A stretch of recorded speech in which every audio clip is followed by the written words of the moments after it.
আসসালামু আলাইকুম সুপ্রিয় বিএসসি ইন হেলথ টেকনোলজি ভর্তি ইচ্ছুক শিক্ষার্থীরা, আপনারা যারা 2024-25 শিক্ষাবর্ষে বিএসসি ইন আইএসটি তে ভর্তি পরীক্ষা দিয়েছেন তাদের রেজাল্ট ইতোমধ্যে প্রকাশিত হয়েছে। তো অনেকেই মেসেজ করছেন যে আপনারা নাম্বার সহ রেজাল্ট কিভাবে দেখবেন। তো এই বিষয়টা নিয়েই আমরা আজকে আলোচনা করব। মূলত নাম্বার সহ রেজাল্ট কিন্তু তারা এখনো প্রকাশ করেনি। নাম্বার সহ রেজাল্ট আমরা যেটা দেখতে পাচ্ছি এটা বিএসসি ইন হেলথ টেকনোলজির রেজাল্ট 2023-24-এর, অর্থাৎ এটা গত বছরের একটা রেজাল্ট শিট এখানে দেওয়া আছে। সো এখানে যদি আমরা রিফ্রেশ দেই এই লিঙ্কটাতে, তাহলে কিন্তু এখানে 2023-24 থেকে 2024-25 হয়ে যাবে।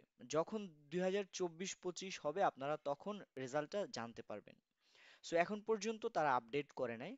যখন তারা এটা আপডেট করবে তখন কিন্তু আপনারা আপনাদের যেই মেরিট লিস্ট আছে, ওয়েটিং লিস্টে আপনি কোথায় আছেন, আপনার জেনারেল, ডিপ্লোমা অথবা গভর্নমেন্ট, নন গভর্নমেন্ট যেটা দিয়ে আপনি চান্স পান না কেন, আপনার মেরিট পজিশন সহ সব কিছু কিন্তু এখানে চলে আসবে।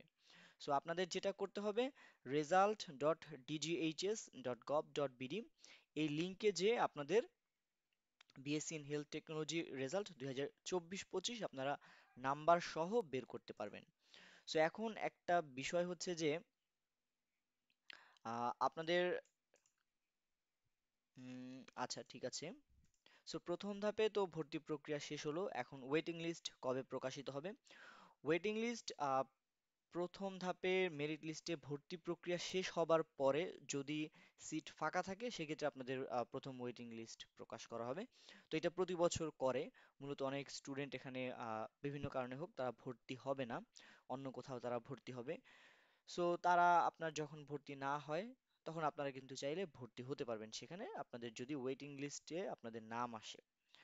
সো এরপরেও যদি আপনাদের কারো কোনো কনফিউশন থাকে এই বিষয়গুলো নিয়ে এবং টোটাল ভর্তি খরচ এগুলো নিয়ে অলরেডি ভিডিও করা আছে আমাদের চ্যানেলে, আপনারা সেই বিষয়গুলো দেখে নেবেন, কোথায় হোস্টেল আছে হোস্টেল নেই এবং ভর্তি ফি সবকিছু বিস্তারিত দেওয়া আছে আমাদের চ্যানেলে।